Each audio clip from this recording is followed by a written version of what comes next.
When answering exam questions, there are a few key things to remember, right? So just remember, exam technique is a key part in preparation for any exams, and it's something that you'll pick up the more you go and you do past papers.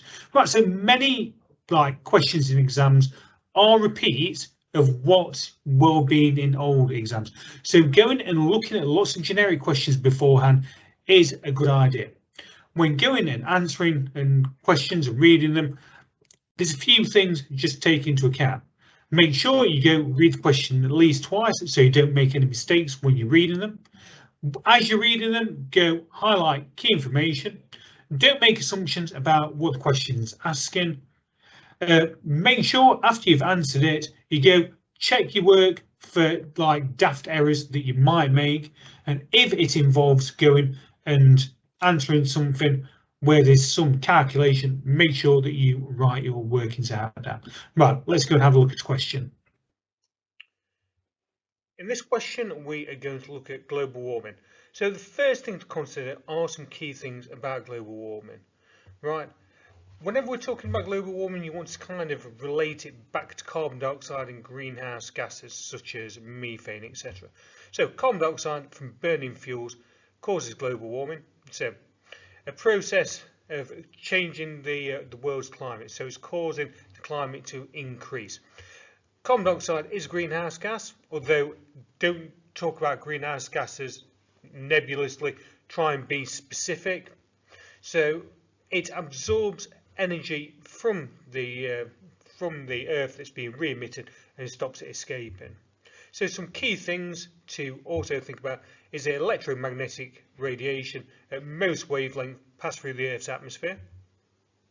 So the Earth absorbs most of this radiation, which warms it up.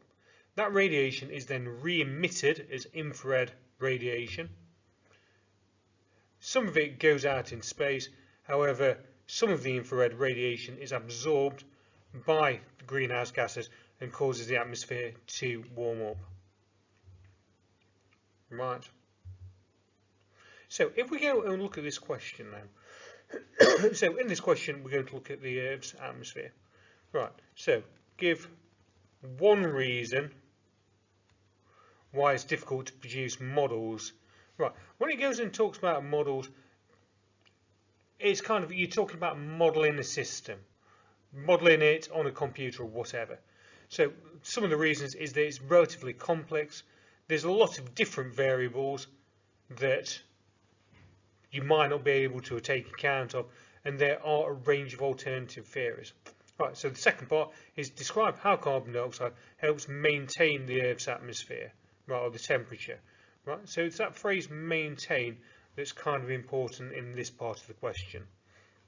So you need to be talking about the fact that carbon dioxide allows short wavelength radiation to pass through, right? So the atmosphere spreads all the way down to the Earth's surface. So carbon dioxide absorbs outgoing long wavelength radiation, and which kind of warms up.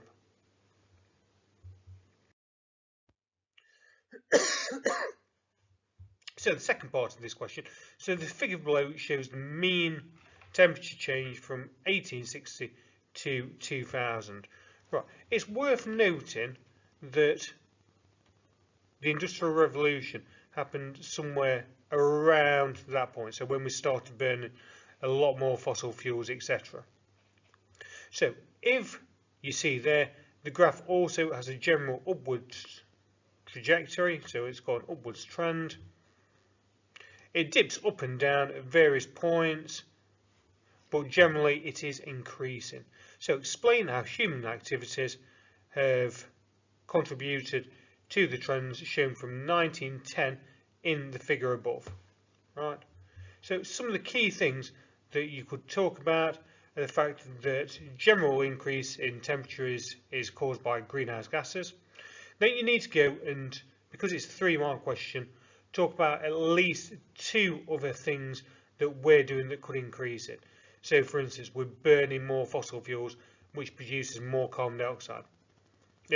Deforestation has increased, so less carbon dioxide is being taken out of the atmosphere, or something like more cattle are being reared, which produce methane, and methane also is a greenhouse gas because it traps the heat in a lot more effectively than carbon dioxide does.